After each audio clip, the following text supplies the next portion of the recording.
Hi guys, welcome back to another podcast with Los First Gen. We are here with Talia and Darren and Aaron, and we are Los First Gen. This is episode number 14, 15. number 25. I'm just kidding. I don't fucking know. It is. It's another week. Yeah, 16, 17. I don't know. It's another week. We out here. I don't know what number we on, guys, but thank Friday you guys. night. Thank you guys for being here and watching. Friday night. Subscribe if you're not subscribed already. Yes. So this podcast is gonna be a little all over the place because I don't even know what the hell we're talking about. You have something on your sock. It's just like a planta or something from walking in the streets. I am drinking a Hi-Yo. Cheers. And Babe is drinking. I'm drinking a hard kombucha. It's my least favorite flavor. His last one. Though. Lemonade. Yeah, that's my last one. And I have some weird chongo on. It's a bandana. It's a headband. I just didn't find a chongo, so I just put that on. Anywho, in case you see it when I turn. So we're a little tired this week. This week has been rough, and I say rough with like R-U-F-F, like rough. Yeah. Roof. It's been a hard one in the dog department. So I guess we could start by talking about, so this has nothing to do with, it's partly with Baloo too. So we have 3 dogs. I think we've talked about this before. Baloo is the one who has, I'm just naming them in case they don't know. Baloo is the one that has cancer and he's going through chemo. And then Rue is our youngest one. She's 2. And then Sammy is our eldest daughter and she is 11. So Rue, on Tuesday night, probably like at 10 or 10:30, she started breathing very weird. So if you know Frenchies have trouble breathing if you get them and their noses are very closed in. So usually like their nares are very like open, regular dogs who have regular noses. But since these dogs have smushed faces, some of them you'll get and they have closed nares, and then their throats, the way that their little body is shaped, their throats are kind of like, I guess they don't have a lot of breathing room. And so that's just a little backstory. But basically she was breathing as she snores. So usually like if she's in like a very deep sleep, she'll snore very loud. She rarely snores, like loud. Mm-hmm. She doesn't normally, but sometimes we'll catch her snoring loud. Anywho, she was like breathing and she was like just like snorting very loud, but it didn't look like she was actually like yeah, it didn't look like she was getting air through here. Just like her nose, we could tell she was like breathing in through her nose, but she wouldn't stop doing that. And I think we're watching her and then we're like, it's okay, it'll pass. And we like laid down and she kept doing it. Like she stopped doing it for a little bit, Mm-hmm. She stopped doing it for a little bit and then she came back and did it. And it sounded like she was like choking, like she was like trying to get something out. I don't know, phlegm or what she was trying to get out, but it wouldn't stop. So probably like an hour passed by and we got out of bed. It was like 11:30 and it wasn't getting better. And we're like, I told Babe, I was like, we just got to go. Like, we got to go take her somewhere because I don't want it to get worse. And so we ended up taking to the vet at 11:30. And there's not that many emergency vets, right? Your options are very limited. So we chose one that we have actually took her to before. The last time we took her was for like an ear thing because she kept like itching at her ear. So we had been there before and it wasn't a great experience, but it wasn't horrible. Anywho, we took her there. Babe actually called and told them, and we've never experienced this before. They basically like were ready for us when we got there. Like they immediately came out because we told them like it looked like she couldn't breathe, and we told them it was a Frenchie, so I think they know exactly what the hell is going on. So they came out to greet us as soon as we got there. That was a very scary drive. What did you think? Like on our way there, were you like freaking out or? Negative. No, you weren't freaking out? A little bit. I was nervous on the ride there. I was carrying Rue. And you were nervous, yeah. I was nervous. I was trying to be calm for her because I don't want to freak her out more. So I was just like, it's okay, baby. But she's not very great with car rides because usually when we take her in the car, we're taking her to like a annual checkup or a vet appointment. So she was already having a hard time breathing, and then she was shivering because she was nervous about being in the car. So I don't think that was helping. So by the time that we arrived, She was walking and everything. Like, she was normal besides that whole breathing thing. And so whatever, they greeted us and they took her back there immediately. And bruh, I was just nervous. I don't know. I was like imagining the worst back there, and there was like beeping because they have dogs back there, obviously, and you could hear like beeping. That's all I remember, beeping. There was a movie playing, but I was just like focused on the beeping because I was Dalmatians. I was watching it.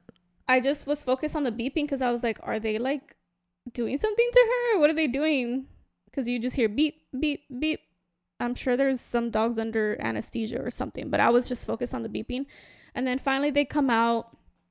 One of the vet lady, not the doctor, but another one, and she comes out to ask us questions like, when did you notice this? Just the typical questions like, when did you notice this? How long? Blah, blah, blah. So yeah, we told her and she went back there. We waited, 30 more minutes or something? Mm-hmm. And then the doctor came to grab us and she sat us in a room and she basically told us like, most likely she's gonna have to stay overnight. And we see this for Frenchies, it's very freaking common. It's common because of how they're built, their nose, their throat, and we don't know what's going on in there, but we would like to know. So we want to do these certain things like x-rays and things to figure out what's going on, to make sure that like her throat hadn't collapsed or something, was like making sure that oxygen was getting through to her lungs, basically, because if it's not or something, she could also get pneumonia and all these things. She was telling us all these things. So she was running us down through everything, telling us that she was in a little oxygen box right now, currently, as she's talking to us. They put her in a little box, I'll tell you right now. We're like, okay. And she's like, we're gonna have to give her oxygen because she's like breathing, but she's not taking it doesn't seem like she's taking it into her lungs. And we're like, okay. And she obviously freaked us out because babe didn't think it was that serious, right? You're like, it's just gonna be something quick, and we're gonna, not quick, because we know when you go to an emergency vet, it's most likely not gonna be quick, but we thought we were gonna be able to take her home that night. Anywho, she's telling us this, and she's like, we want to monitor her, we want to give her oxygen, and then she tells us this is how much it's gonna be. And I think she said first she started with like 2,000 to 3,000 for all of these things, giving her oxygen, doing the x-ray, so many things. Yeah, I guess sad. She was like, oh, actually maybe like 1,000 to 2,000. I don't know. She was like, it felt like she was kind of bartering with us, or like just giving us pricing out of her fucking ass, basically. Hold on. I just wanted to say something like, our dog couldn't breathe. We took her to the vet and dealt with it. And she's better now. And we're going to go get her to get her throat, I don't know, an operation to open up her airways more. You know what I'm saying? And then that's it. 10 seconds. I told them everything in under 10 seconds. Really? Yeah. So I don't have to continue? No, yeah, you can continue. Okay. Yeah, just cut me out. So then she was telling us everything that she needed to do. And basically in my head, whenever someone's telling me something about my dog, I'm just like, okay, do whatever you need to do. I don't really, like, she was telling me the prices and I was like, yeah, that's expensive, but that's my baby girl. And then she was like telling us we might have to intubate her if she's if she's not responding to the oxygen. We might have to intubate her. They might have to intubate her. So basically she was just trying to give us worst case scenarios, because if shit goes down, they're not going to call you and be like, hey, can you afford this? They're just going to do it. So they're like, worst case scenario, it'll be $3,000. So whatever, they give you worst case scenarios, right? And they're like, basically it's going to be from this to this, and we might have to do this, we might have to do that, whatever. But they were hopeful that all she was going to need is oxygen and the steroid, right? Mm-hmm. They're hopeful that she was going to react well to that. But it did feel like they really did want to do the x-ray just to make sure that her lungs were functioning good. And they also looked at her throat, which we're like, yeah, that's fine. They also said for the throat so they can make sure that it's not like collapse or anything like that, which I don't even know what they would have done if it was collapse. I don't know. Intubate. Okay, that sounds scary. They intubate them for a little bit or what? That does sound scary. Right? That sounds Yeah, so obviously, Expensive. but not just that. So just hearing all this shit, we're like, fuck. Because I don't like to, I like to think that she's going to be good with the best case scenario, but you don't fucking know what's going on. And just backtracking with Baloo, our other Frenchie, he actually had this, it's a nose and throat surgery that basically opens those areas up since he was little. So we've never had to really deal with him having problems breathing. We've Right. never seen this before. So this was different. Anywho, we're like, okay, we have to do it. So we're gonna do it. And so whatever we tell her, okay, we good with those prices. I mean, we have to be, right? The lady's like, okay, the tech will be with you in a while because they're super busy back there. And I was like, okay, bruh, in a while was like 2 hours, no? Or how long was it, do you think? From when? Since the doctor left and the tech came to check us out. It was not 2 hours, but it felt like a long time. I think we ended up like 30 late. minutes. Okay. I think it was like an hour maybe. Maybe like an hour. Yeah. So the tech lady came back and she told us the prices basically. She was like, it's actually going to be between this and this. They actually lowered it to be between 1,700 and 2,200.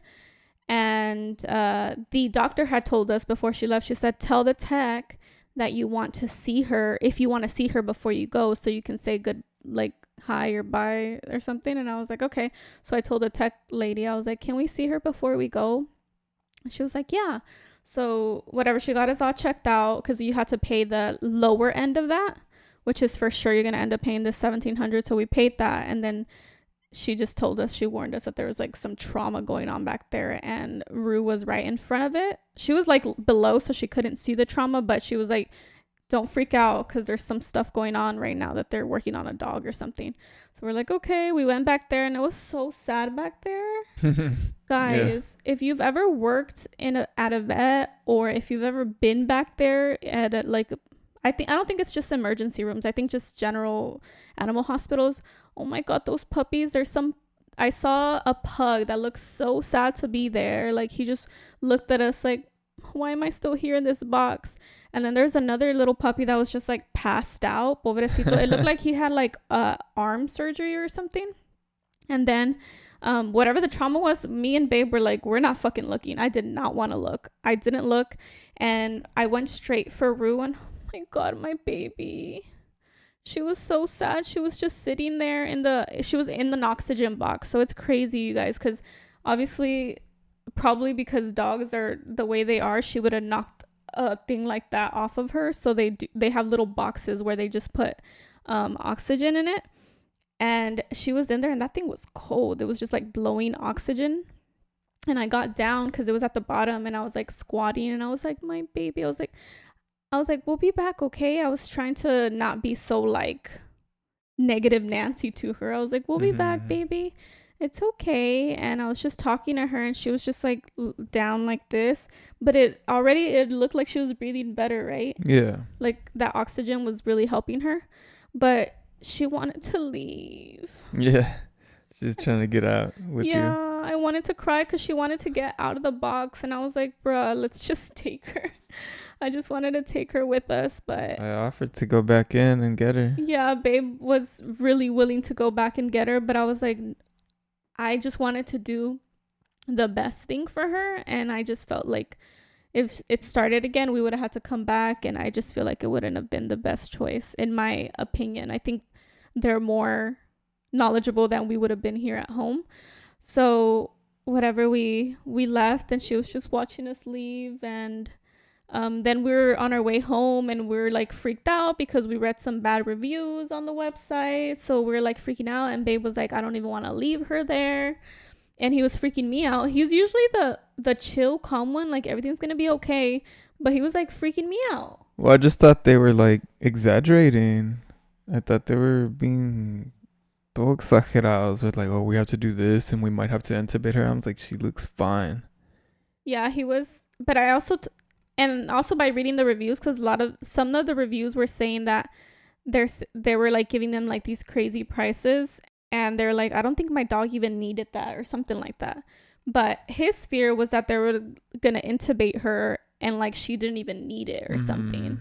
But I told him, I was like, bruh, if anything, they're gonna fucking charge us for it, but they're not gonna actually do it. Do we think that they're that bad? Like, that's crazy. There's too many people watching for them to actually be that evil. So I was actually like the more reasonable in this situation, in my opinion. I feel like I was more like, babe, like, this is the only thing we can do. I feel like I was trying to tell him like it's gonna be okay, because I was also freaking out, but I was trying to be like positive. Anywho, I think I made it worse by thinking she needed to throw up, so I was like trying to help her throw up. If I would have left her alone, I think she would have slept fine. That's my fault. you think you irritated her more, maybe? Yeah, it's my fault. Not your fault though. Yeah, It's just how Frenchies are built. it's just lessons learned, you know. I don't think it was his fault. I was also trying to help her. I was like going like this to her throat, very soft, but I was like rubbing her here. Who knows if we made things worse? We're not trained professionals. So we ended up leaving her there. I think we got home and it was 2 a.m. And this is a work day, you guys. We work. So we fell asleep. I think we woke up. The doctor called me at 6 a.m. I remember, because it was like 5 something, about to be 6. And she called me and she was like, good news. We left her in the oxygen box for a little bit and we were able to remove her from there. And she's been breathing on her own so far. So she's doing very, very good. And we did the x-rays. Okay, she told me this, and then she was like, so you can come pick her up between 7 and 8. And I was like, okay, cool. And she told me a few other things. I can't remember exactly. I was like half asleep, half awake. I don't know. And I was like, okay. I was like very happy. She hung up. She called again. And she was like, oh, I'm sorry. She was like, I also did the x-ray on her. And everything looked good. Her lungs looked good. Her throat was perfect. Like, there's nothing. She was like, we think that she does have some inflammation, but we can't see it in there. Sometimes when it's minor inflammation, we can't see it on the x-rays. But we're going to send her home with steroids and with pain medication. And then, but you still should look into basically the throat and nose surgery for her. And I was just like, okay. So then she hangs up and then she calls me again and she was like, oh, I'm sorry, I forgot to tell you that we're going to give her an IV, because just to hydrate her in case she doesn't want to like drink water. Yeah, she was dehydrated. Yeah. So they hydrated her and then we fell back to sleep for an hour. Way better news than I thought. Like, I don't know. I don't know what I thought, but it was very, very good news. We were really happy to hear that she was doing a lot better. And then that day, because now it's Wednesday, Baloo had his chemo appointment at 8. I had to drop him off. It was actually not an appointment for him. It was, this specific is a drop off where I just drop him off and then I pick him up whenever he's ready. And so I told Babe, I was like, babe, Baloo has the appointment at 8 and Rue has to be picked up between 7 and 8. So what are we gonna do? We're like freaking out because we wanted to be at both places together. Like, we wanted to be there for our children. We usually are for serious things. We want to be there. And I was just like, babe, we have to just split up for once. And one of us goes to one and one of us goes to the other. And Babe said with Rue and I go with Baloo, because I made him choose, because I was like, I don't care. Like, I wish I could split myself in half and be there for both. And so we split up and Babe went for Rue. And how was she when you picked her up? Very happy to leave with me. Was she happy to see you? Yeah, she was very happy to see me. She was running to the parking lot. She was like, any car. Yeah, whichever car. Get me in anything. And then you took her to get a pup cup? Took her to get a pup cup. She was sitting on my lap for half the time. And she didn't want the pup cup right at the beginning? No, she didn't want it. She wasn't feeling very herself because of everything that they had given her. And I'm sure she was freaked the fuck out. Oh, they also told us that she didn't sleep at all. Oh, yeah. Like, she slept for 5 minutes, you guys. And she was there from 11:30 till, what was it, like 7:30? That's like 8 hours. Mm-hmm. And that's usually her normal sleeping time. So I was like, my poor baby. It's because she's never been away from us. Even when she had when she got spayed, they literally just do it in the morning and then you pick them up in the afternoon. They don't keep them overnight. So I bet she was like freaking the fuck out just seeing all the other dogs, and who knows what she saw back there. So he picked her up, and then I took Baloo to get his chemo, and I showed up, and I was like super early, you guys. I got there like at 7:50, and I was like the first person there. Nah, there was like 3 other people there. And whatever, they come out and they're like greeting me and they're telling me like, oh, how has he been? And I told him that he's been very good, actually. Like, he took that first session of chemo great. Like, he didn't get diarrhea, he didn't get vomiting. All 3 of them are out there outside the door. No, baby, we'll be out in a bit. Yeah, And so I took Baloo to get his chemo and whatever. I was talking to the veterinarian, the nurse lady, and she was telling me, okay, you can come back and pick him up around noon. And I asked her, I was like, wait, don't you have to do blood work on him just to make sure that he can get the chemo? And she was like, yeah. She was like, do you want to stay? It'll take like 5 minutes just so you know that he's good to stay or not. Because basically they check his blood to make sure that his white blood cell count is good. If not, that means that he could have like a little infection or something. If he has an infection, they give you antibiotics if it's really low, if they're really low, or if it's not too low, then they just let a week pass and they're going to lower his dosage. Anywho, I'm waiting there and I think it's going to be fine because he looks great. He's been acting freaking normal. And she comes out and she said, yeah, he's actually going to have to go home. And I was like, really? She said, yeah, his white blood cell count was low. It wasn't super low, but it was low enough for us not to do the chemo today. So she didn't give him antibiotics, but we had to go back home. And he was very happy to get the fuck out of there. So they rescheduled him for the following week, which is this coming Wednesday. And they just said they're going to obviously check his blood again and try again. And they said that they're going to lower his dosage. So she said sometimes some dogs will take the chemo very well and act super normal, and then they'll come in and their white blood cell count be very low or something, and then vice versa. So I think I don't know, me and Babe were talking and Babe was like, maybe he's just like a tough boy and he doesn't want to show that he feels sick or something, because he wasn't even like very lethargic or anything, right? Like, he was been pretty normal. Yeah, just took it like a champ. Yeah, like super hungry and super normal. And I was telling Babe, because Baloo, since we got him, he's had issues since the day that we got him.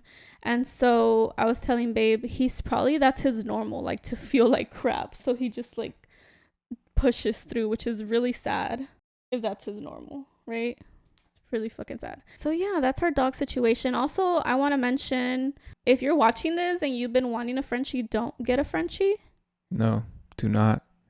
Don't get a Frenchie. They are the sweetest, and if I could, I would get 100 million of them. Mm-hmm. But I've just learned, I feel like with Baloo, with the situation of him getting cancer, I was like, you know what?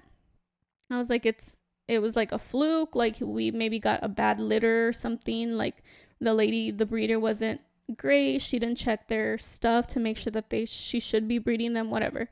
I was like, maybe it was just bad. But then with Rue, what just happened with her throat situation, I was just like, okay. And I told Babe, I do want another Frenchie, and who knows, I might get another one. But I told them I don't see myself getting another Frenchie. At least if we want like a human child, I don't see us getting another Frenchie until maybe like our child is grown and out of the house. Because then I feel like we can focus on them, because they need so much attention. Attention. They need so much attention, you guys. One, I feel like they are very needy, or maybe it's the way that I've made them. I don't know. What do you think? Have I made them that way, or they're needy? Mm-hmm. Yeah, Both? 100%. Both? Like how they bug you to get on your office chair. Yeah, it's crazy. It's one of my favorite things. It's my favorite thing, and sometimes I'm like, guys, no.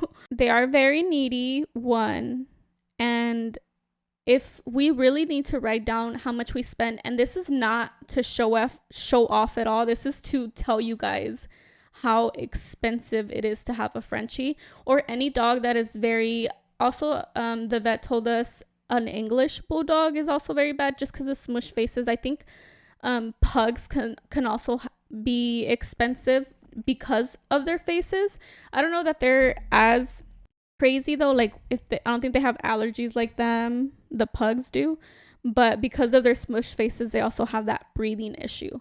So basically when it comes to that breathing issue that they have, they do recommend that a surgery, right, for the nose and the throat. With Rue, we didn't think of getting it because she looks to have like a pretty good like open nose, but obviously we never thought, we can't see her throat, so I thought she was just chilling, vibing, and normal. Because she also doesn't snore that loud. So usually whenever they have breathing problems, I feel like they would snore louder. And she rarely snores. But I feel like Baloo snores more than her, no? Mm-hmm.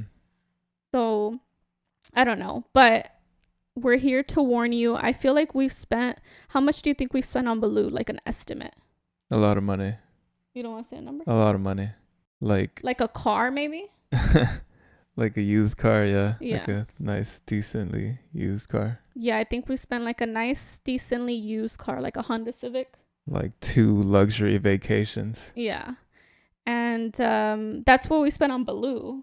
Or you're talking about both of them? Oh, both. Okay. Yeah. Well, we haven't spent as much on Rue because this is the first time that we have to pay this much. They also have issues because of the way they're breeded. A lot of inbreeding. Yeah. And then besides what I mentioned, like the breathing, they have breathing problems, they have allergies, they also have a possibility of, I think it's IVDF or something. Basically, it's if they like run around too crazy and they jump off something, they can hurt their spine. And then they have to get they can get paralyzed and they need to get a back surgery. And this is also common, I believe, in corgis and basically short dogs that have little legs. So weenie dogs and corgis, I believe, also have that same issue. So we have stairs for them here. And I got those because I was seeing a bunch of TikToks of all these dogs getting their backs injured. And I was like, babe, we have to get these, even though they still freaking jump. And we have the stairs there for them. So that's another thing that they could possibly injure themselves. We actually had an issue with Rue one time. I'm sorry to bore you guys, but I think this is... You don't want to talk about it anymore? Thank you for tuning in for the Sad Puppy Podcast. No, this is to warn them about getting Frenchies. Oh, yeah. We'll move on in a bit. Interrupted me. She sprained her back. We think she sprained her back. We're not 100% sure. 100%. You are? Okay, so basically, Rue was... I don't know. She was like normal day. And then out of nowhere, she was just like shivering.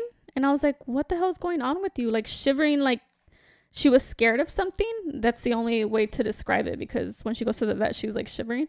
I was like, what the hell is going on? So, babe, I think you took her, right? Mm-hmm. I think you took her to the vet, and then they called and they're like, we're not sure. They had no clue what the fuck. They're like, she looks normal to us. And she came back home and she was acting pretty normal. But I'm a helicopter mom, so I freak out. Yeah. But she was normal, but she wouldn't like jump, huh? She was like very shy to move. Yeah, she was shy to move like any like tough movement. So we think that she injured herself. She also likes to do this thing. She likes to stand up like a squirrel. Like, you know how they stand? She likes to stand up like them. And I told babe, I feel like she learned that from the squirrels, like watching them. I feel like she thinks that she's a squirrel. And so... because I feel like if a dog's standing straight, especially them, I think they could injure their back. So we had to take her to the vet for that. That one wasn't that expensive because they didn't even know what the fuck was wrong with her. We just thought she had a back injury. They never even... sometimes also how doctors are, I feel like doctors and vets are very similar. They don't know what's going on unless they do like crazy fucking research on you. Like if you think that someone has a broken back, yeah, you can tell them all the issues, but they don't know unless they do an x-ray. So they're kind of just guessing. And so that's how vets are. So sometimes it can be quite frustrating because the guesses aren't great. And I'm like, this is all you can do? Like, can't you do more? I'm sure we could ask for more, but then the price goes up when you ask for more. Mm-hmm. So yeah, this is just a message for you guys not to get Frenchies, even though they're Or beautiful. get pet insurance. Yeah, Right? yeah, get pet insurance. Even though we did have pet insurance for Baloo, And it covered a lot. it covered like 2K out of like I a think it lot. was like 6K. That it covered. I'm pretty sure. Okay, Or well, 4. Something like that. it does cover a decent amount. So, but the nice thing is that we had a good deal because it was through his previous employer, and they offered like a really like cheap deal, right? It was like $15 a month or something. It was really affordable. Yeah, A little, affordable. really affordable, but yeah. I mean, I don't know what it cost outside of employer Yeah, I don't know what benefits. the normal marketplace is. So yeah, if you have a dog, you should look into pet insurance. I think any dog, but obviously the dogs that have more issues. And I mean, you can get a Frenchie, but do your research and look into the breeders, because some breeders are just like breeding the same family with the same family, and I think that causes more issues. What is it called? Inbreeding? Inbreeding. I mean, that's how Frenchies were made. Relatives with relatives? Yeah, inbreeding. Like the very first Frenchie was made from inbreeding? That makes no sense because they had to mix a dog with a different dog to create the Frenchie And then they just kept inbreeding. until they became big enough not to, yeah. But some people still are inbreeding them, so I think when they inbreed them, they cause more issues. But regardless of inbreeding or not, I think a lot of them do come with issues. Mm-hmm. Yeah, a ton of issues. Ton of issues. Yeah. But they are the sweetest dogs and I love them and I wouldn't trade mine in, but we will probably hold off on getting any more Frenchies for a while just because I feel like it's heartbreaking for us to see them in pain, like very heartbreaking. And obviously for them, like I don't know. I just don't want them to spend all their freaking time at the vet. Like that's not a fun life Yeah. to have. So if I don't have to see that, even though I told Babe, I was like, I'm happy that we have them too, because what if they would have gone to someone that couldn't afford them and they just like dumped them somewhere or something, because it's happened before. You see some places that are giving them up for adoption because someone couldn't take care of them anymore or something. So if you're going to get a Frenchie, just know what you're getting yourself into, and best believe have some insurance and have like a fat savings account for them specifically. Or good credit. Or good credit. But yeah, that's my huge spiel about Frenchies. That was a huge spiel. I told Babe, because he told me no more Frenchies, and I was mad about it because I was like, those are my babies. Like I can't see myself. What did I say? No more Frenchies. And I said, I love our dogs. I love our Frenchies. I will go broke for our puppies, but we're not getting Frenchies again. yeah, he said that after Rue. After we left her, right? Yeah. And I was like, bro, I can't hear that right now. Like, why are we talking about this right now when we're going through all this traumatic shit? And at that moment, I was like, you shut the hell up. I don't know what you're talking about, because I love them and I wish I can have them all, but I just don't like to see them through that. And it's kind of, that's why I went on this big old spiel, because it's kind of draining. I'm not going to cry. I feel like with Baloo, The frogs don't even do that when they jump through hoops that are set on fire due to Shut up. When Baloo, everything's going on with Baloo, I was like devastated and sad that he was going through it. And then when that happened with Rue, I was like, okay, maybe like either I don't need any more dogs, because it's really fucking sad that they, like, how are they only here for so little time and then we have to see them go. It's really sad. And it's also really sad because I've never had dogs like this in my childhood. I didn't have dogs. I had one dog. His name was Bobby Pulido. I named him, and I think I had him. Am I boring you? No, I'm doing research. Okay. Go ahead. So his name was Bobby Pulido. He was a Shih Tzu. At least he looked like a Shih Tzu. He was probably like a mutt Shih Tzu. But I had him, and I don't even know how long I had him, but I was going to, this is a fucking core memory. I'm all gonna cry. I was going to a school performance. I think I was like in first grade or something. And it was Cinco de Mayo performance, you guys. I remember because I was like dressed all like cute in a Mexican little outfit. And my hair slicked back kind of like this. And he got out and he ran to the front, and I was chasing after him, and he got run over by a, like, I called it a monster truck in that moment because it looked huge to me. It was like a lifted truck. It was and a big evil truck. And they ran him over and they just left him there. That's happened to everyone on the west side. It wasn't the west side though, but close enough. Yeah, close enough. So they ran him over and they just left. They didn't even stop to see what they had ran over. And then I had to go to the school performance like nothing. We're getting canceled. Why? Because our podcast is too sad. We're not always sad though. That's true. It's because I'm wearing my beach shirt, and then You wanted to be beachy vibes? I wanted to be beachy vibes, and then I just got sad vibes. But oh, sometimes you have to talk about real life. That's It's not true. always This just is real fun life. and games. That's true. So I started crying because I thought about that dog, and I was really fucking sad, you guys, because that was like my dog. Even though when I was a kid, I doubt that I really took care of that dog. It was probably more my mom's dog than mine. But in my head, I was like, oh my gosh, I was so freaking sad. And I went to that performance, and I was like, I remember crying in my classroom because I was like, my dog just fucking died, and I had to be here singing De Colores. I bet you sang that shit with emotion. I don't remember. But after that, I came home, and well, when I saw him, I will always remember his little face because he was like with the little tongue out. Shit. Not all of it. He had a little tongue.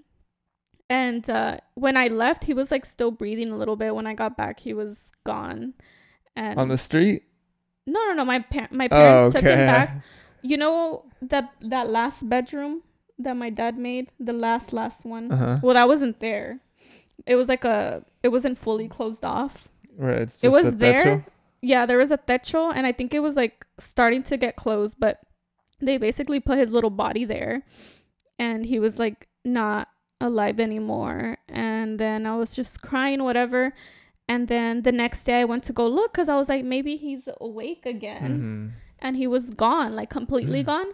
And my parents told me that the angels had took him. Mm-hmm. So in my brain, in my kid brain, I was like happy because I literally pictured like little angels coming for him and taking him. And then later they told me that they threw him away. This is like me as a grown up. I was like, what did you really do with Bobby? Like, you could have had a burial for him. You could have, me lo hubieran dicho, like saying goodbye to him or something. Instead, they threw him away in the trash can. After that, I don't think I got close to any dog because I didn't want to get close to a dog because I was kind of like emotional. Trauma. Yeah, traumatized and shit. And my parents have never really been dog people. My mom had one dog, a Chihuahua. Later in life, her name was Weta. That's it. I think those are the only dogs that they had. And then now us with the 3 dogs. So I don't know what the point of that was. But basically, yeah, I just feel like dogs are very pure creatures and they deserve more than they get, more life than they get. But it is what it is. It is the circle of life at the end of the day. Weta, that's your mom's puppy? Yeah. Remember when she got lost? Yeah, we're going to some park. We were going to Castroville Park to go camping, and we took Weta, and we normally never took her anywhere. So we took her, and we're in our parents' Suburban, and I remember we were picking up fish from this man's house. Mm-hmm. This man that sells fish from his house. The fish dealer.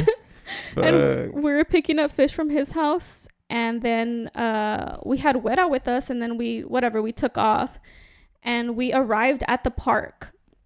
And my mom was like, Wera, Wera. We were looking for Wera and we couldn't see Wera. And then we saw like little eyes shine from far away. And we're like, oh, she's. And then Salma was like, oh, she's right there. And it was a freaking bunny. It was not Wera. Wera was in fact not with us. We looked for her everywhere in the truck and she was not there. So my mom was so sad. She was like, we have to go back. We have to go back. Like, she was like, my freaking dog. So we went back. Was your dad annoyed? Yeah, he was like, oh my God. Me and my mom went to the fish man's house. Yeah. And she was waiting for us, guys. Where? Under a car. She waited for us. ¿Quién la manda? Why'd she get down? That's crazy. We didn't even see her get down. It's because she was like this little. She was a chihuahua. She was tiny. very little. She was waiting for us. She actually, I don't even know how long she lived. I think she lived a pretty long life. No? Yeah. Did she like run out to y'all? Yeah, well, we're like, Wera, and she ran out to us. She was so happy to see us. And then she actually passed away because she was a little hood rat, you guys. Like, when I say hood rat, she was from the streets, my boy. She belonged to the streets. She liked to hit the streets, like around the neighborhood. She would always come home, though. She would go around the little neighborhood, and then she never got fixed, so she got pregnant by what we think was maybe a bigger dog. And my mom had never dealt with like a dog getting pregnant, and she didn't know how to deal. She thought that she was just gonna have the babies like normal, but we think that maybe the dogs were too big, and then she got like infected in there, and she basically ended up passing away. And she had 2 little babies inside of her, and they all passed away. Very freaking sad. We were really sad because that was like I think it was like my high school dog, and then obviously my mom's dog. Yeah, that was like our high school dog. Yeah, she was such a good dog. I would take her to places randomly. I'd go like pick up food and I'd be like, let's go, Weta. Perfect passenger. Yeah. We got her when she was like super tiny. My mom got her from one of her friends. Maybe she could have been saved if she was taken to the vet earlier, but I wasn't there. I think I was already in college when that happened. But my mom didn't know. Like, she was like, she'll eventually have the kids. I don't know how to react to this situation. So basically, if you have any type of dog, you should have some sort of insurance. If you don't have insurance, just have some like savings set aside for your dog, because you never know if they're going to get injured. Even if they're not like dogs that get sick, but if they break a leg or if they do, something like that, I feel like you should have some type of money saved aside for them, because if they are your true like little life companion, then they deserve to get that help when they need it from you. I don't know. Just my I mean, I think when you get a dog, you just assume responsibility for it, right? Because it can't take care of itself. Yeah. So you got to be there for it no matter what. Yeah, because I feel like dogs back in the day, and obviously we're not back in the day anymore. They've been created into these little pets now. Back in the day, they used to not be like that, right? They used to be in the wild and shit, but these are not wild dogs. If I put my dogs in the wild, they'd be gone in the first day. Yeah, they wouldn't know how to act, even though they try to run out, and I'm like, really, where are you gonna go, bruh? You think you can survive out in the streets? Do you remember when you thought Rue escaped? Let's tell them about that. That was a funny one. Since we're talking about puppies. Tell them. You want to tell them, or you want me to say it? I was in the restroom, right? I think. I don't know where the fuck I was. No, I was playing the game. I was playing Rocket League, maybe. The dogs were outside, and then you went to call them in. They all came in except Rue, and she was pretty small because it was still like very fresh. We had just recently got her. Yeah, she's probably like a few months. Yeah. So you went out there looking for Rue, and our yard is not big, so she looked on one side, she looked on the other side, she didn't see her. And then she came in freaking out. She just bolted out the front door. She said, Rue's gone, she escaped. And she fucking bolted, and I said, oh my God. And I wasn't wearing a bra. I was like descalza, and I was just like yelling, Rue, Rue, around the neighborhood. And then I ran out in my fucking chanclas. I was like, we better not have lost this fucking dog, bro. We just got her, and she wasn't no $20. Yeah. So I was invested. I had to find this dog.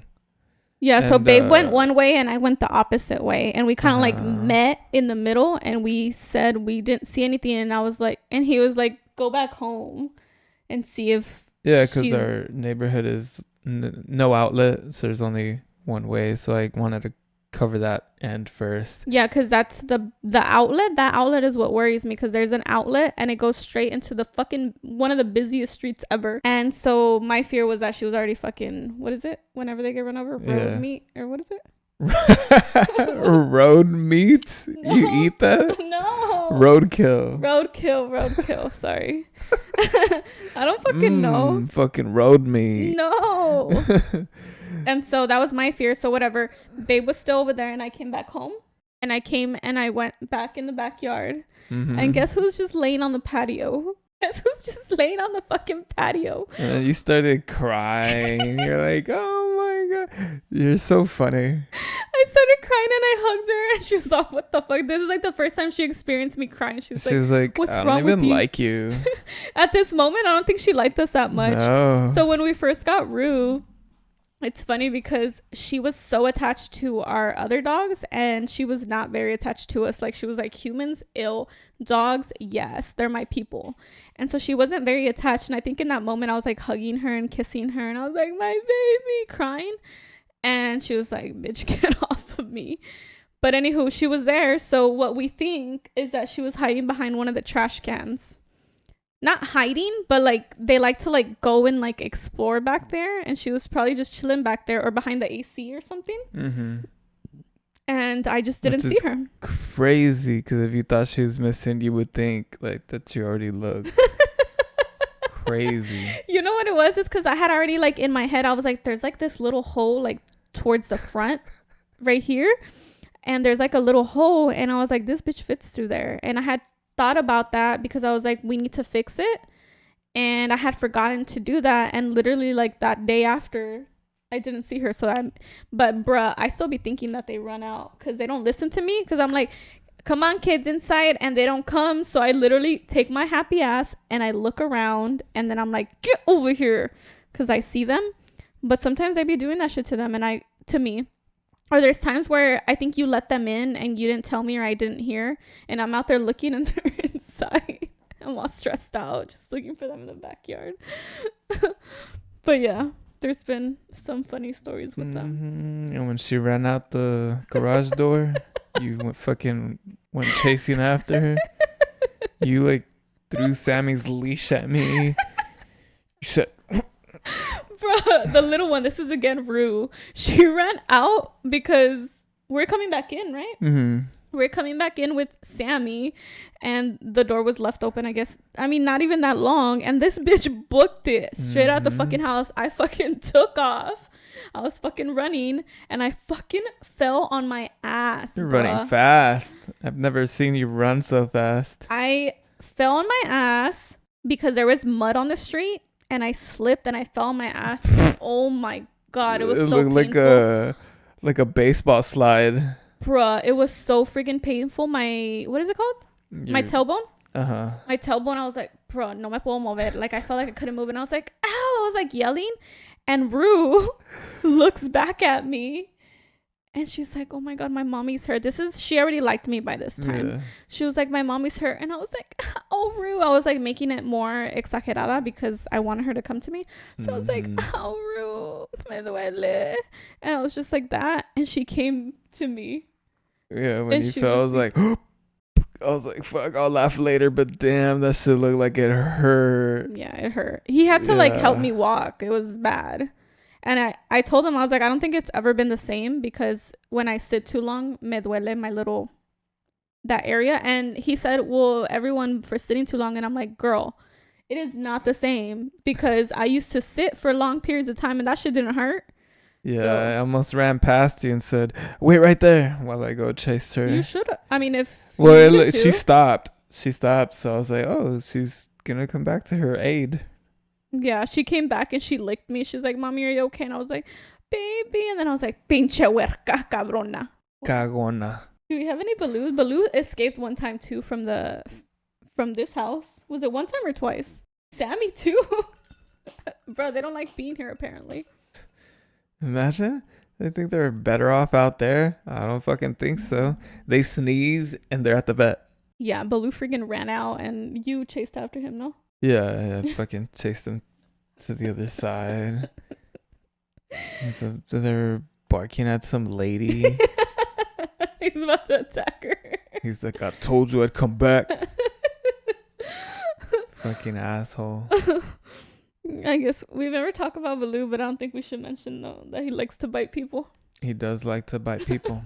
No one's allowed to pet him. Okay, guys, this is very bad on, I guess, our part because we never got him trained. But mind you, he's never actually bit people until we moved into this freaking neighborhood. Our other dogs don't bite people. Yeah, but Baloo used to not bite people at the apartments. There's people around all the time and people pet him and he was fine.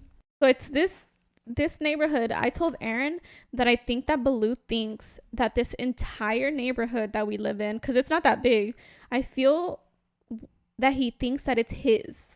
Like nobody should be allowed in his space because this is his. So every time we're walking in the streets, he sees a person, he sees a dog, and he's all, why are you in my motherfucking neighborhood? And he barks at them. And he's been better recently because he's very hungry with the steroid that he's taking. And so he's like listening to Babe with the treats. But usually he's not like that. Anywho, he's bit. And when I say bite, he never like. He's attempted. Yeah. 4 people, I believe. Mm-hmm. The first one was a man who literally just reached down, didn't even ask. Yeah. So we blame him. He reached down. He was like, "Oh, he bit me." Or what did he say? He said, "He bit me." I just chuckled and walked off. I'm not. That's my dog. No, I was like, "Oh my God, I'm sorry." I was like, "Oh, bruh. you were there." Yes. Right. I was like, Baloo. I was like, "What the fuck?" Because obviously, it's not okay that he bites people. And anywho, so he did that. That was the first one that he did out in the streets. And then the next time, this lady asked if she could pet him, and I think you allowed it. Yeah, the corner house. Yeah. The older lady. Yeah. Yeah. I think. Yeah, I was like, oh, we can try a little bit. She was like walking, like she was like approaching us. I was like, we'll try. But like I was prepared. And sure enough, she got close enough. He snapped and I yanked him. Yeah, so he went at her and he closes, but he's never like cut or actually like fucking, I don't know. I don't even know. He's never actually bit them, whatever. So that happened. And then I told her and I was like, never again. Like he is not allowed to be petted ever again. Like no matter what. So then this third lady comes around. And this is one of our neighbors right here. I'm all pointing. And she's like, I don't know what she said, she can I pet him? She was trying to approach. Yeah. And then we told her, I was like, oh, he doesn't like people and he really doesn't like hands. She's like, let me try. And she fucking sucked her hand. And what did he do? He bit her. And attempted, sorry. And what did she say? She said, wow. I was like, I mean, you can't be shocked, right? We told you. Yeah. So that was the last time, and that was not that long ago, you guys. The other time though was actually in my house. One of my friends, we were having a book club meeting, and fucking nerds. Oh, I miss it. And then we were I think she was one of the last people here, but she was petting Sammy, and Sammy was like chilling with her. She was like, yeah. And then I was like, let me let Baloo out because everything was going smooth over here. This was before we had Rue, I believe. Mm-hmm. And Baloo comes out, no questions asked. He don't give a fuck, straight for the fucking hand. Not even like trying to see. And I think, yeah, maybe he wanted to bite her. Intruder alert. But 2, I think he's very like, he's like an attention seeker. So whenever people come over that he knows, like my parents and stuff that he's known forever, he wants them to pay attention to them. So I don't know if it was that kind of bite where like me, like pay attention to me, not everyone else, or if he was really attempting to bite her. But he definitely put little teeth marks. Yeah, they do that to each other. Like if I'm petting Baloo, Rue will come and nibble on my hand so I can pet her, and he'll do the same. Yeah, so I think it's like a thing that he does, and we've never really corrected it because they've never really hurt us, which maybe is bad that we didn't correct them, but they're really sweet with our people, and Rue is the freaking sweetest. Like anyone can pet her. She's so sweet. And Sammy is kind of iffy. Sammy's a beast. She will kill anyone who breaks into our house. Yeah. But she's very sweet when she knows that you're not an intruder. And out in the streets, she's kind of iffy about people. She's like, today I don't like you, so she'll bark at you. And then other day she's like, you look cool today.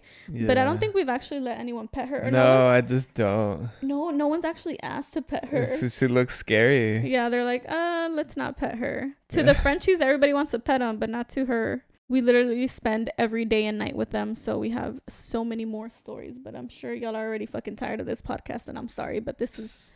Same. I'm already tired of them. I spend 24/7 with them, work from home with them all the time. Like, stop breathing my air. They're listening to you. Y'all know I'm playing. They're right here. They know I'm playing. I forgot to tell you about our little things right here. What is it? Look, this is Aaron, and that's me on the other side. And this is our Frenchie. We need to put a little plant in him, but this is our Frenchie. You can't really For those tell. not watching, they're just little decorations. Most people watch. With succulents. Nobody listens to Spotify. Well, they could still watch a YouTube video and not listen. Not watch. That's true. Yeah. That's true. I got what you were saying. The quote of today. Okay, so today is April 12th when we're filming this. And the quote is, whatever you do, crush the infamous thing and love those who love you. Voltaire, writer, philosopher. What does infamous mean? Infamous, like well known for bad quality. Yes. Crush the infamous thing. Or wicked. So crush the wicked thing and love those who love you. Sounds good. But I mean, like some people like the wicked thing. Done. Crush the infamous thing. So crush the wicked thing. I feel like a lot of these quotes are very similar, huh? At least the ones that we've read. They're always like, do what you love, and like hippie vibes. And I'm like, yeah, that's all fun and games when life is going great, but sometimes we got issues. Well, yeah, it just means crush it and love your circle, gang. When I visited my new friend, not my new friend, when I visited my friend at his new apartment, he told me to make myself at home, so I threw him out because I hate having visitors. What is this? It was just a joke I pulled up. It's not real. Oh my god, you're such a nerd. It's so funny because it's relatable. Not that I hate having visitors. I just hate having unannounced visitors. Visitors at home, like our house. Oh, mainly because like we're like stocked up. We're like getting ready to move. Yeah, I'm like, that's not a good way to put it. Our house has way too many things. Like our house is a 3-bedroom, whatever. But basically, since we've done like investment jobs, any leftover shit we have in our, dining room area? Mm-hmm. In our dining room area, and our house needs some touch-ups in the living room, like clear fucking touch-ups that we have not tried to do because we're going to move out eventually, and it's just not the greatest to do things to your house while you're living in it, because now there's people coming over in your space, and we're like, let's just deal with that afterwards. And so that's why we don't invite people over, because it just looks like a warehouse. And the dining room has stuff in it because the garage is full. Yeah, we're not proud of it, so I feel like that's why we don't invite people over. So anybody who's watching this and your family and we haven't invited you to a get together, that's why. But once we get our other house, we're gonna have some get togethers, you guys. Maybe. But yeah, I think I think that we don't like unannounced visitors. Like, let me know that you're coming, don't just show up, because that shit stresses me out. But that's weird, no? What? Your parents are visiting us, and they just drop in, and we're like, what the hell? Yeah, I'm like, hello. But then like we don't bat an eye when we show up unannounced, right? Yeah, that's crazy. Like, it's allowed one way, not the other way. Yeah, I think for me, the reason why is because they're my parents, and I'm like, I could show up whenever. You're my mom and dad. I feel the same way. Yeah. I could show up to their house whenever. Yeah. Yeah. Well, it's not just them. It's just in general. Just because I'm like, bro, if you're coming over, I gotta like at least move some things around or make it smell better. Like, I don't want you to come over. We have dogs, so I have to like put on some fucking candles or some shit. And then like the other time his dad came over and his stepmom, and I had like pasties on the fucking dining room table because nobody comes over, and they were there just chatting up, and I was like, babe, are you serious? Like, you couldn't. I told them this afterwards. I'm like, you couldn't like clean up a little bit? There was like fucking pasties. I was like talking to them, and I was like, there was two pair too, and like they were talking, and I like try to like be smooth, and I like put it away or whatever, but I didn't even know they were coming until so late. And every time he does this shit though, when somebody comes over, somebody says that they're coming over, I tell him at least make sure that it looks decent in the areas that they're gonna come, and he le vale. Well, I've been given like less than 10 minutes notice. Well, I expect you to be running around like a fucking I was running around. Flash. I cleaned everything. No, you didn't. Except the chicken cutlets. The little chicken tendies. I didn't get those. So yeah, that's what we think about visitors. If you have your own spot, let us know what y'all think about visitors. I think it's just in general, it's just courtesy to let you know that you're coming over. Well, just to give you an example, I don't even know where my sister lives. Oh. If she's listened to, I don't even have her address. If she's listened this far, she's probably got tired of us talking about our dogs. Yeah, she's like, I don't want to hear about sad puppy things. Yeah. But to be fair, she just got a new apartment, so. And I say she just got it like 2 or 3 years ago. It hasn't been that long. I know, I'm just kidding. Yeah, but we haven't been there yet. But yeah, let us know like how it is with your own place, like how you feel about random visits unannounced, just like knock at the door like, hey, what's up? And now you have to like drop whatever you're doing. Like if you were busy or you're trying to catch up on things, even if it was like a Netflix show or something, you got to drop it because now you have company. Well, it's not even that. For me, it's more about being presentable. Give me a heads up so I can clean up a little bit. Just at the door like, damn, bitch, you can't even let me clean up? Like, hold on, just wait the fuck outside. I mean, you're gonna say damn bitch to someone that you can talk to like that, not like your parents. Oh yeah, no, not your parents. I was like a friend or something. Yeah, my parents, I think they did that like once or twice at the beginning that we had the house. They came over and I was like, what the hell? But I feel like they've learned and they call now, even though they just well, they've learned, but how did they learn? We didn't tell them anything. No, they just started doing it like, hey, are you home? I guess more they're asking if we're home or not, and then I'm like, yes or no, and most of the time they're just like dropping something off, so it's like a quick visit. They're not here to doctor. Yeah, they're not here to like really hang out or anything. Even like my brother has his own spot, and I think I've only been there, like 3 times or 4 times? 3 times, I don't know. Yeah. This last time that I went, it was when we got our tattoo because we all met up at his spot. And I didn't even think to go to his apartment because I was like, they probably don't want us up there. Like, I didn't even ask. I was like, okay, bye. Because we met up there and then I didn't go up there. And I wasn't going to ask because I guess because I already know like about my own spot. And I'm like, if they want to, they'll say, come up to my apartment or whatever, or my house or whatever. So yeah, well, we did go up there, and their apartment was very clean compared to our house. It's always very clean. Yeah, it smells good too. Maybe they're just prepared. They did have a few days notice for this last visit, but they didn't know we're gonna go there in their apartment. They were prepared. I don't think so. I think they just keep it tidy. Yeah, it's always, I mean, every time we've been there, it's been clean as fuck. And it smells good. It does smell good. Speaking of chicken tendies, what bad food did you have today? I had las palapas. Gross. I don't even like my meal today. Sometimes it's good. Today, it was not. It was instant regret. You asked me, what do you want to eat for lunch? I said palapas, and I instantly regretted it. And I said, no, never mind. But you're like, no, you want palapas. I was like, no, I really don't. I really didn't want it, but I've been trying this thing where I'm like, bruh, if he wants something, let's just go with it. Because I feel like I always get my way.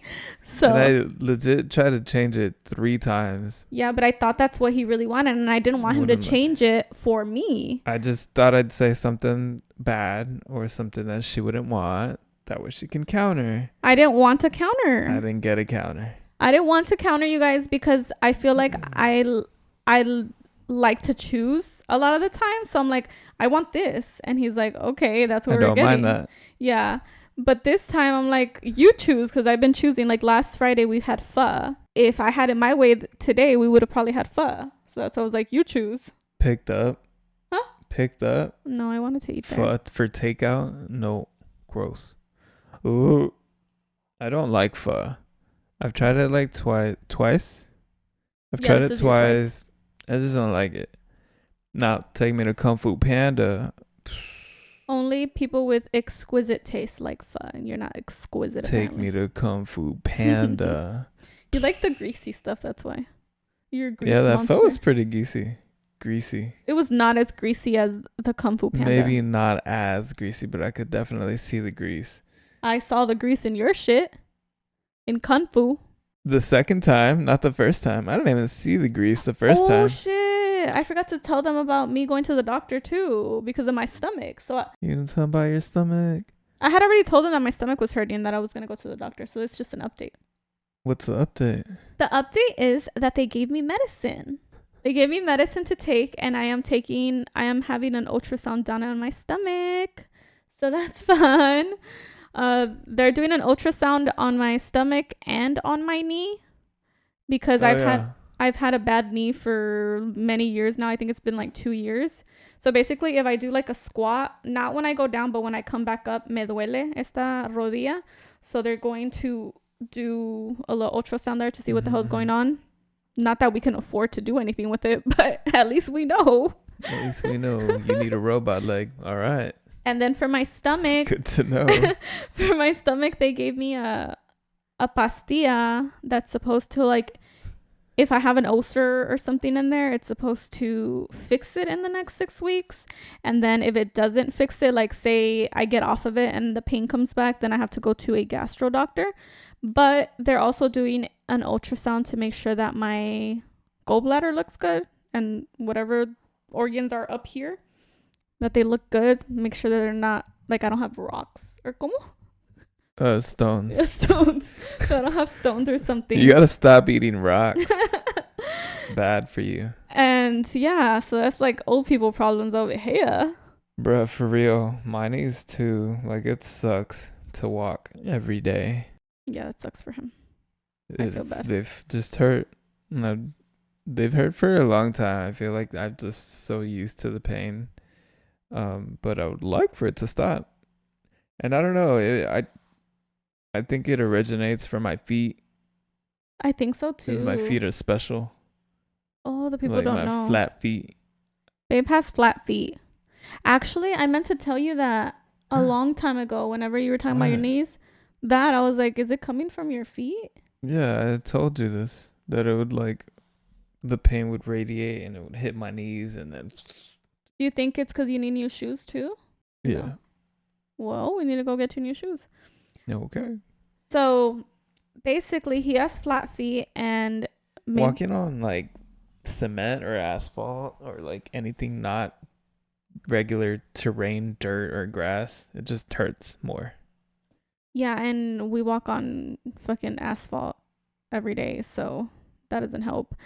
And because there's this guy that I used to work with a long time ago at the first job that I had, the first accounting job that I had, and he had flat feet and he got some surgery on his foot. That's a lot of details to know about some guy you worked with. He came with crutches. We're going to do this.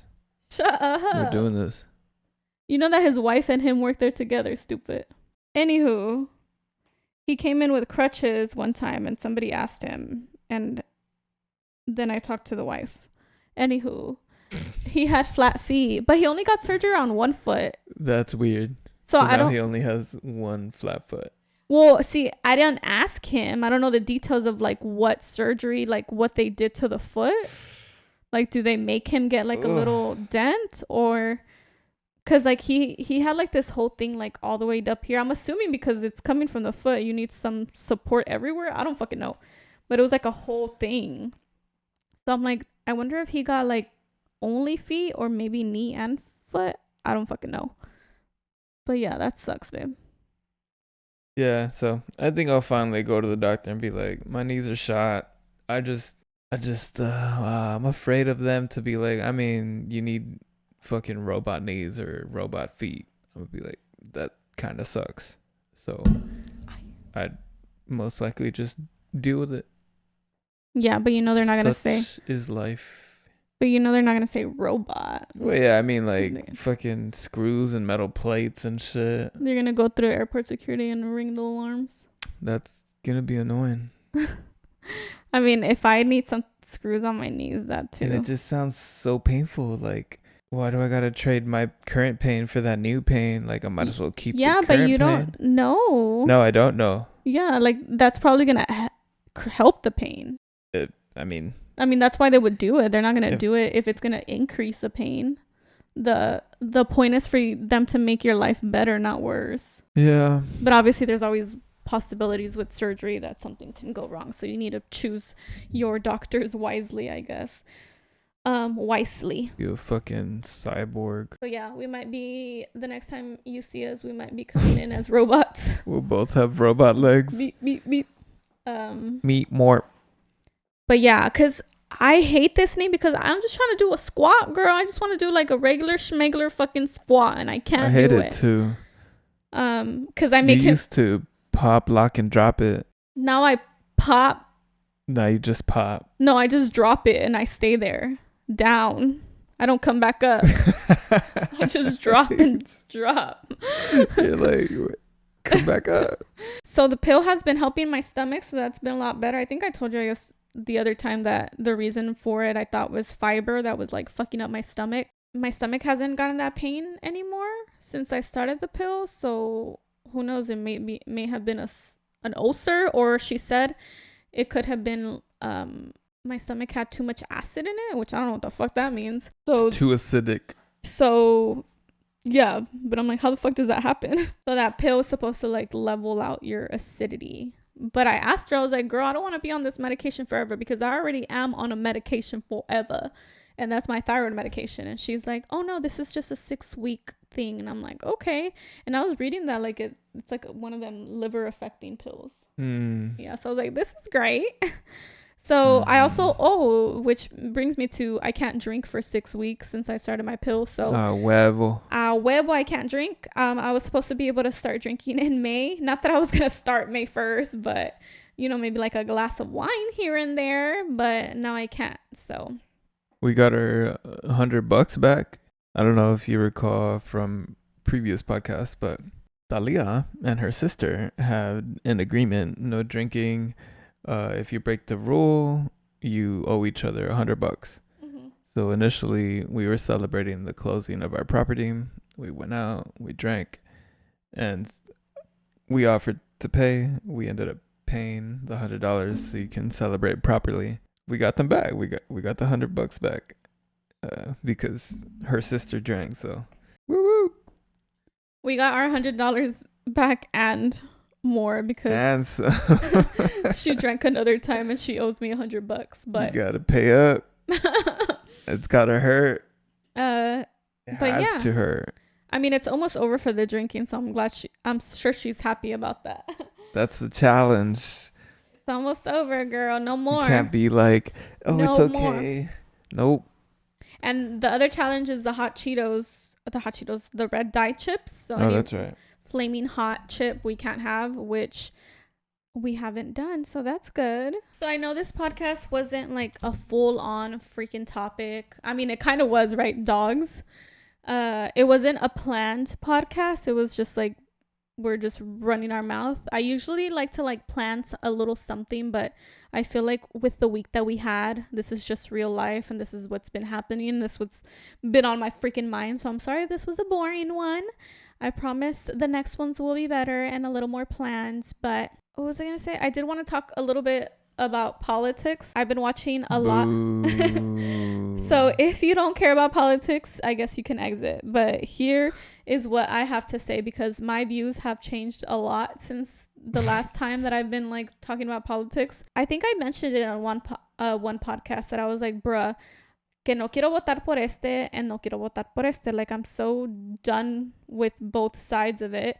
And I talked to Babe and I was like, I'm Babe.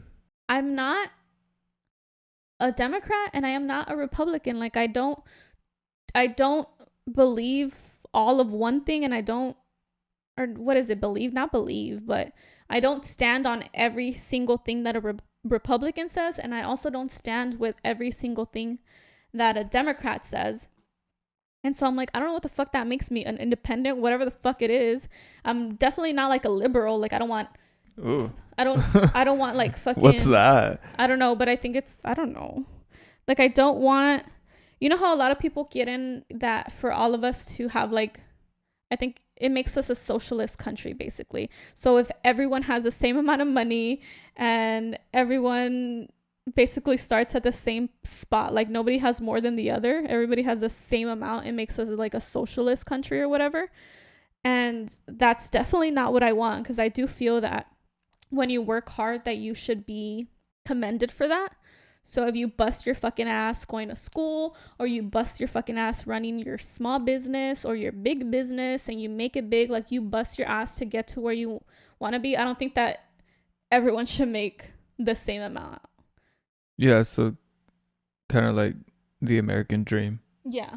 I think the American dream would be killed, because that's what people come here for, I think. Yeah, and I think a lot of people want things given to them, and I don't agree with that. I don't agree that we should just be given things just because we are alive. I think that we should definitely work for things. I just feel like it would be like really crazy if you're just sitting at home and you're just getting a check every month of a certain amount, but you can never make more, you can never make less. Like, what is the point? That's wild. What is the point? Like, it's... Yeah, that takes away, like, the journey of life. Yeah. That's crazy. Or, is it a lot? Like, a lot to, like, go and travel and shit? I don't know. I don't think... It's probably... It would probably be something that everyone... I mean, at that point, I think Joe Rogan said it, or the person on his podcast said it, basically money is like worthless. Like, it no longer means anything because everybody has the same amount. Like, the economy goes like, I don't know, it's not great or whatever. So basically American money would be worthless. Right. Mm-hmm. But I don't know. So my thing is that I am not a Democrat. I am not a Republican. I don't know what the fuck I am. I am just trying to be a good fucking human being and stand up for what is right and what I think is right, or my values, whatever those fucking are. Just be like a good freaking moral person, whatever that means. So, for example, on the Democrat side, what I stand with people, with women having the right to choose to be able to have an abortion or not, having the right to be able to make that decision. Like, I stand with that fully. And even though there's spots where I'm like, it's kind of like iffy, like it's gray. There's gray areas in abortion. Like, I definitely don't think that someone should be having abortion like when they're super far along. I don't agree with that. If it's a healthy baby, like at 8 months. Yeah, definitely not. I don't want to draw a line because you like to freaking ask spot on questions. I don't want to draw the line. And it definitely, like, if it's like some crazy situation that's going up in your stomach, like your baby is no longer viable, but you're 6 months, but your baby literally has no more life in there. I mean, why would you choose to carry to the end? There's been situations like that happen. And so it's like, it becomes very iffy, and those are like gray fucking areas, right? But when you're very early on in your journey and you made a mistake, because you should be using protection, like be smarter, right? But there's sometimes where you make a mistake, a true mistake, like a one night stand, and you end up pregnant and you don't want the kid. Let's not do that. Let's be Shit happens. Yeah, let's hope that you are being careful with that. But if you get raped, or you literally can't afford to have a kid or things like that, like I feel like you should be able to have a choice to not have that baby. And a lot of people who are religious don't agree with that, which is more the right, like the far right people are very like, no, because that's a life or whatever.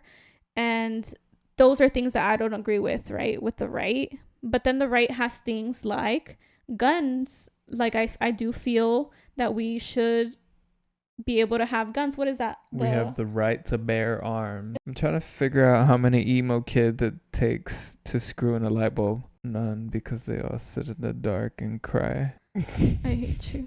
The Second Amendment. So the right to bear arms is the Second Amendment. So I agree with the right about the right to bear arms, because a lot of the Democrats are saying that we should have gun control. What is it called? What do they want? They basically want to do, a lot of the far left extremists want to do away with guns completely. But what they don't understand is that us people who are not bad people, and I think law-abiding citizens. 90% of the people or more, you would hope more people, maybe 99% of the people are law-abiding citizens, and they're literally just having guns to protect themselves, or maybe to go hunting to feed themselves, whatever. There's some people that live off of their own meat that they catch. But I think a lot of it is like, we want to be able to protect ourselves, because there's a lot of crazy people who have access to guns. So I know that that's a problem, that they have access to guns. So yeah, I do agree that there should be a little more like, these people shouldn't get these guns, but they're going to get them regardless. Even if they were to ban the guns, these people are still going to get access to them. It's like drugs. Cocaine is illegal, but you know damn well you're gonna go to a club and you're gonna run into someone doing some fucking cocaine. Like, it's out there. They're gonna get it. So I just don't agree with it, because you ban these guns, and me as a law-abiding citizen, I'm gonna be like, okay, I have to turn over my guns, and now I feel like I am not safe in my own home, because if somebody runs up on me, a person runs up your face runs up on me, and they have a gun because they're a bad person, and now I am a law-abiding citizen, I give up my gun, I'm fucking screwed. Everyone's screwed except the bad guys, because now they're the only ones with guns. There's another thing with transgender people that I don't agree with, and I don't want to be. I am not being, transgender phobic or whatever, because I do feel that some people truly are born and they feel that they are not in the body that they should be. But I don't agree with these things being taught to very small little children that are literally just developing, and they're trying to figure out who they are or what this world is. And apparently there's been some schools that are like talking to kids about these things. And like high school? No, fucking elementary kids. Elementary? And it pisses me off, because it's like they don't even know. They don't even know how to life. No. And I heard something on Joe Rogan's podcast. I don't know who he was interviewing, but there was these people in Canada, these teachers in Canada, that were telling these very young kids, like, if you have feelings like of maybe being gay or you're transgender, you can tell me, and you don't have to tell your parents. You can keep it a secret from them. So they're basically saying, like, confide in me as your teacher and don't tell your parents. And I feel like that is very, like, much steps to groom a kid. Like, you're grooming them to do, basically, maybe it's not a sexual thing, but you're grooming them to maybe be something that they didn't think they were to begin with. And now they're like, wait, do I feel like I'm in the wrong body? Like, am I confused? I don't even know, because I was just born like yesterday. What do you mean? Then they're gonna feel like, whoa, I better figure this out soon. Yeah, so that's crazy. I just don't feel that it's right for a teacher to be involved in these conversations. I think that there are conversations that parents need to have, and there are conversations that teachers need to have, and the teachers are about maybe like discipline in the classroom and teaching like education, and that's it. Like, don't educate my Damn. kid. Teachers like raise kids, no? I mean, some of them I try mean, they to. spend like maybe more time with the kid than the actual parents, no? Yeah. I mean, if it's not in high school, you're already like switching classes. Some schools you switch Yeah. class, Well, so I'm you just know it's saying like fine. teachers in general, like they spend more time. Well, but yeah, you're right. They switch periods and shit. So, Yeah. but I the mean, kid in spends a lot of time at school at the beginning of life, oh yeah, when you're in elementary, you only have one teacher, maybe right? two, if you have a a teacher and like an assistant teacher or whatever. So I feel very strongly about this topic in specific because I mean, if we do end up having kids, and obviously we'll eventually let y'all know what we decide on, but we're not sure yet. And our time is ticking, but I feel very strongly about this topic because I feel that if my kid is being taught that, I don't want to send them to public school because I just don't want them to get confused. Like, I don't want them to be confused off the jump. Like, they're like confused, and I don't care if my kid is gay or is transgender. I wouldn't care, but I would want them to figure that out as they're like growing, and for them to feel confident enough to be like, or understand that I have their back and be like, Mom, I'm feeling this way, but only because they felt it themselves, not because somebody's telling them to feel this way. Yeah, I feel you. Damn, teachers should be vetted more I mean, and paid more. so a lot of this is Joe Rogan's info that I'm getting a lot of this information from. So if you want to become more knowledgeable in this stuff, definitely go watch his shit because his is way more like informative of the information that I'm giving you. But yeah, I do agree that because he says this thing, he's like, teachers should be paid more, but they should be paid more because they should be selected like very Yeah, exactly. like very looked into before they become, because I feel like the checks to become a teacher are not that huge. Like, okay, so you have to have a bachelor's degree, complete an educator preparation program, pass certification exams, and submit a state application, complete fingerprinting. So basically, you have to be in school for 4 years and then a But prep this one program for 1 says year. if you do not hold a degree, you must complete a university program. What does that mean? I think you have to have your bachelor's. It doesn't matter what you have your bachelor's in, though. Okay. Yeah, that's true. It doesn't matter what you have your bachelor's degree in, and I know that because I think there's a person that I work with, and they are in the finance industry. Like, they work for a bank, but they taught because the finance. You remember when the finance industry went down? Was that 2008? The banking industry. It was like crazy. Was it 2008 when the housing market went down? So he actually lost his job and he became a math teacher. So he obviously preferred to be in the banking industry, but he had to find a job and he became a teacher. So I feel like it's very easy to become a teacher. Besides that, like, you have to get fingerprinted and that's it. And granted, those are hard, not the easiest step. Like, at least you can't just be a teacher from being a high school Yeah, it's still hard graduate to get a degree. Yeah, it's still hard, but I do feel like there should be higher stakes to become a teacher, because essentially when you're teaching very young kids, they say like the through being 6 years old, which is probably like what the first 2 years that they're in school, you're so impressionable. Like, those things like shape you. So imagine a freaking 5-year-old being told these crazy things. You're so impressionable, and what if you have like a horrible home life and this teacher just seems like they're so sweet and they're just like grooming you to do things, like I don't know. And there's so many cases out there that you hear in these schools that I heard like this one in this one district here in our town, that like the IT person was getting little 15-year-olds drunk and like taking advantage of them. Even like teachers like that or people in anywhere to do with kids, they should definitely be a little more vetted. It said they had to get fingerprinted. If you get fingerprinted, does that mean that they're checking your background? Yeah, like an FBI background check.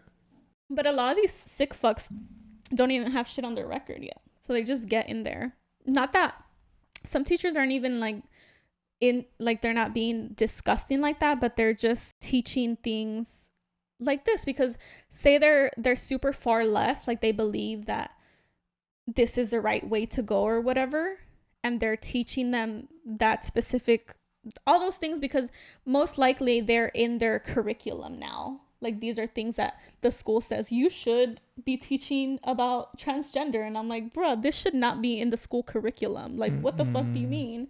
So yeah, best believe if I were to send my kid to school, I am gonna vet that school up and down. Like, what are you teaching my kid? I'm gonna be there in fucking class listening to what they're teaching my kid, because hell no. You're most likely gonna homeschool. Yeah, most likely. So that's one thing. And I'm all for, like, if we've never talked about this before, and this is probably gonna ruffle some feathers, but we are not religious, and so a lot of religions have like very specific things. I thought you were gonna say something crazy. I mean, that is crazy for some people that don't know us and they're watching this. So we are not religious, but we respect other people's choice of religion. I would never tell you not to believe something unless you're believing something that is way crazy.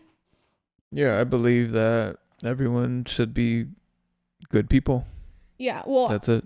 I also believe in freedom of religion. So you have the right to believe what you want to believe, and that's fine. As long as que no me afecte a mí, like if it doesn't affect me, it doesn't bother me.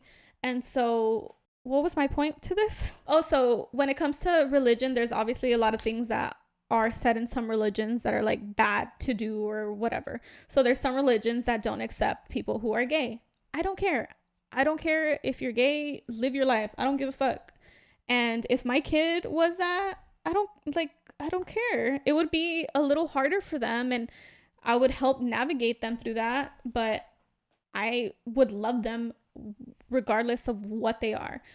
As far as transgender, that's a little tough subject, and not because I would judge them and be like, oh my God, why do you think that, or why do you feel that? Because I wouldn't be able to understand them, because I don't, not understand them, but I wouldn't be able to fully be like, why? Like, you know how if you're gay, you're just gay, like you just don't like the other sex. But with transgender, it's more deeper than that, right? They just feel like they're stuck in the wrong body. So I would try to understand them, and I would help them through that, but I would tell them, I'm sorry, but any like major things like hormone blockers or anything like that, you have to be older. I'm not going to give you this when you're super young. Like 12. No, because there's been not so many, but there's been situations where some parents have allowed their kids when they were very young. This is prior to their brain fully being developed, and prior, because they say that our brain actually doesn't fully develop until we're 25 years old. And so some of these kids think this. It's maybe a lot of the times kids just want to be cool. And I understand that because I wanted to be cool. And some kids hear this like, oh, I want to be this way because everyone's doing this. So say everybody's in school, like being transgender is a cool thing, and some kids have said that they're transgender and they end up starting the transition and they've gotten far through it, and now they're adults and they regret it and they change back and they're upset with their parents because they put them through all that. Damn, that's for real? Yeah, I think there's been like 2 or 3 cases that have been like publicly open of this happening because they were so little, like they couldn't decide that at that moment in time. I think, yeah, when you're older, late high school or 18 years old or something, you can decide what you want to do. Obviously, like if my kid was a boy and he wanted to dress like a girl, go for it. You could dress like a girl if you want. You could shave, whatever. You can like dress like a girl. I don't care. But as far as anything like cosmetic wise, doing something to your body, you can do that once you can make that decision for yourself, because that's do hard. That on your own dime. Well, not just that, but I just wouldn't want them to change themselves completely before they were 100% sure. But that way they can't sue you. I don't care about getting sued. I just from don't. your kid. Yeah, I wouldn't. That's not the problem though. Like, it's not about getting sued. Is that what happened? Did the kid sue the parents? I don't know Oh, exactly. okay. We have to look it up. But it's not even about that. It's more of the damage that was done, right? Because you get all these treatments like hormone therapy, or you get, say you're a woman and you got your breast cut off, or you got surgery down there or something. Like, these are very traumatic surgeries to you. And did you get these done when you were very young? Like, that must have been very traumatizing. And then a lot of these people, some people regretted it later in their life, like, I should not have transitioned. And they later were like, I was just gay and I didn't know how to tell someone I was just gay or a lesbian. I know. And they had already like gone through these things. Like irreversible damage. And a lot of them regretted it, but it was hard for them to admit that to themselves, because they're like, I already, you know what I mean? Like, that's just, like it's already done. And it's a lot on themselves too. Like, it's sad. I wouldn't want my kid to be that way. I would be like, okay, I'm here, I'm listening. And I mean, obviously I say that now, right? Who knows how I would actually react in real life, but I would hope that I would be very understanding with them. But it's being understanding is one thing, and making like these life-changing decisions on a kid that's too young to know exactly what these things could bring about, like the consequences of doing these things and stuff. Like, they don't understand. They just think it's, you know what I mean? Like, they're just too young to make those decisions. The reason I bring all of this up is for you guys to read up on this shit, and don't just get your news from TikTok, because I was getting a lot of my shit from TikTok. Best believe I have not been looking at TikTok for that shit. I do watch TikTok, but I just stay on the funny shit now. Google shit and don't look on the first article. Keep digging, read books, listen to podcasts, listen to people who are not far this, like, listen to people who are willing to hear both sides. And that's why I've been listening to Joe Rogan, because I feel like he's opened up my ears and my eyes to a lot of things, because I was more left leaning because I thought I had to be, but I don't have to be either leaning. I just have to vote for whatever I think is the best in that situation. And I will not tell you guys now because I don't know what it is yet. I will continue to research. Because there's just two sides and they both suck. Well, there's the independent people, and you have to be also research. They never win. Yeah. So, yeah, that's a little bit about politics. Yeah, it was a little rant. I like that. A little spicy. I got a little heated because... A little spicy McNugget. I'm sorry I did most of the talking. Sometimes I tend to take over the podcast. You did take over, yeah. I said like 10 words. Do you have anything to say? Nothing. So, Babe loves guns. So, but what you were saying about you agree with some Republican stuff, with some Democrat stuff, I think that's pretty normal for people. I think they're like, oh, well, maybe this and that. But I think those people who agree with some stuff on both sides, they just end up not voting. Yeah, but so that used to be me, because I'm still that way, but I will go vote, but I'm still that way where I'm like we're fucked this way, we're fucked that way, we're just fucked always. It's just crazy and also a lot of people do tend to get their news from TikTok, which I kids don't blame you either. I don't blame you guys, because that's where I used to get my shit from. I'll listen to TikTok and I'm like, this is true. Like, everybody that I'm not a Trump lover, because he's some of the shit he says, I'm like, bruh, shut the fuck up. But they do try to make him look worse than he is, because they cut clips of him and they put him on TikTok, and he sounds like a crazy person on there. Like the clip that I was telling you about, where he said there will be bloodshed, and everybody's like, oh my god, he's trying to start a war. He was talking about bloodbath. Yeah, a bloodbath. He was talking about the motor vehicle industry. He wasn't talking about actual war. But a lot of left people, Democrats, I'll say Democrats and Republicans, is that better? Yeah. A lot of Democrats have said, like, they've cut these clips and put them, but only where he says there will be bloodshed. Bloodbath. There will be a bloodbath, and they'll cut it there, and people don't know what he's talking about, and they think that now people are like, oh my god, Trump is crazy, which I was one of them. I was fooled by the TikTok. It is crazy though that he was our president. That's wild. Only in fucking America. Yeah. But I mean, people have said he was a businessman, so it's like he didn't grow up in politics, so it was kind of better that he had like an outside perspective to see how he I could see that, but you know, but I don't know. it's Trump, right? Like he was on like a reality It's show, crazy. I think it's crazy. I think that we should write in Joe Rogan, even though he doesn't want to be president. He said it. He's like, bro, nobody wants that job. Like, nobody wants that job. And I agree. And that's why we have a bunch of like people who suck, because nobody actually wants to run the country because they know what's at stake. They know the craziness up there. He would probably just bring all the world leaders to his podcast and just hash it out and get high. That would be so awesome. Yeah, like how did we go from fucking George Washington, Abraham Lincoln, Ulysses S. Grant to fucking Trump? It's funny. Whoa, that's wild. Pretty good on politics for the rest of life. Yeah, I tell him a lot about politics because I listen to podcasts all day and night, and then I'm like, babe, did you know this? Or I'll tell him something and he's like, what?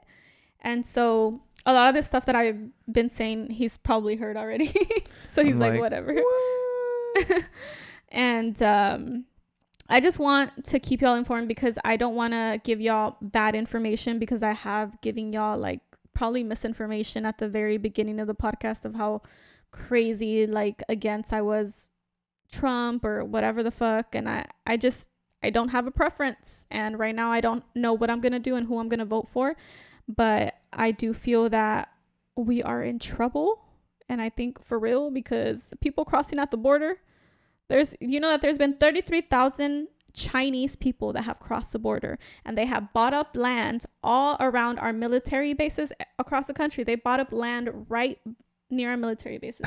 This is confirmed by Dr. Phil. Go watch the podcast with Dr. Phil and Joe Rogan. He has a map of all of these fucking spots where Chinese immigrants have bought up land. And what are they trying to do? We don't know. That's crazy. Am I gonna offend people or what? No. Okay. It's just funny. Like, I didn't know that. That's funny. And they're crossing the border through Mexico, you guys, because there's that whole open border, which was another thing. I'm still going. Was another thing that I was like, well, it's not affecting me, but obviously I'm not seeing the effects to me directly. They're building tunnels to the military bases. Yeah, I don't know, you guys. Like so El Chapo. I just want y'all to be informed, and I will try to be more informed for you guys, and whatever I learn, I will tell you. And I don't want this podcast to be all politics, as I want it to be fun. No politics. But I also think that we need to know shit that's going on in the world, because I agree. AI is about to take over in 10 years, let me just tell you. But we'll talk about that on another one. No, they're not. Okay, we'll talk to y'all on the next episode. Okay, guys. So for the giveaway, y'all are going to see the giveaway winner on the next podcast. Okay? On the next podcast. Okay, you guys. We will see you on the next episode. I know this was a crazy fucking episode. I was all over the freaking place. Crazy. Hey, I was sad, mad, angry, whatever. I don't know where we were going. But we'll see you on the next one. Bye. Bye.